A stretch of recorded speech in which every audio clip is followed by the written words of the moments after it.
Әбілхан Қастеев атындағы мемлекеттік өнер мұражайында қылқалам шебері Борис Пактың жеке көрмесі өтеді. Бұл көрме суретшінің 80 жылдық мерейтойына арналады. Борис Пактың шығармасы ерекше, себебі оның өмірге деген көзқарасы мүлдем өзгеше болған. Суретшіден қалған мұралардың көбісі баспа графикасы және халық ертегілеріне сүйеніп салынған суреттер. Ағаштан жасалған айрықша мүсіндер мен монументті туындылар болып табылады. Автордың шығармалары Қазақстан бейнелеу өнерінің алтын қорына енген. Пак өзінің шығармашылығының кейін кезеңдерінде баспа графикасы түрлі тәсілдерінде, яғни түрлі техникаларында да жұмыс жасайды.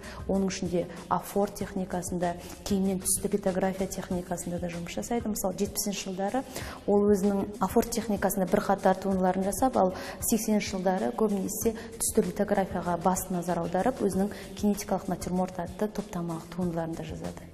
Жалпы Борис Пак шығармашылығы өзінің жан-жақтылығымен ерекше. Ол тек қана баспа графикасы емес, сонымен қатар түпнұсқа графикада да көп жұмыс жасап, көптеген орыстың жазушыларының ертегілеріне иллюстрация жасайды, яғни көптеген кітаптарды безендіреді. Қазақстан графика өнерінде өшпес із салып, өзінің шығармашылық мұрасын қалдырған Борис Пактың шығармашылығымен танысқыңыз келсе, біздің Әбілхан Қастеев атындағы өнер музейіне келіңіздер.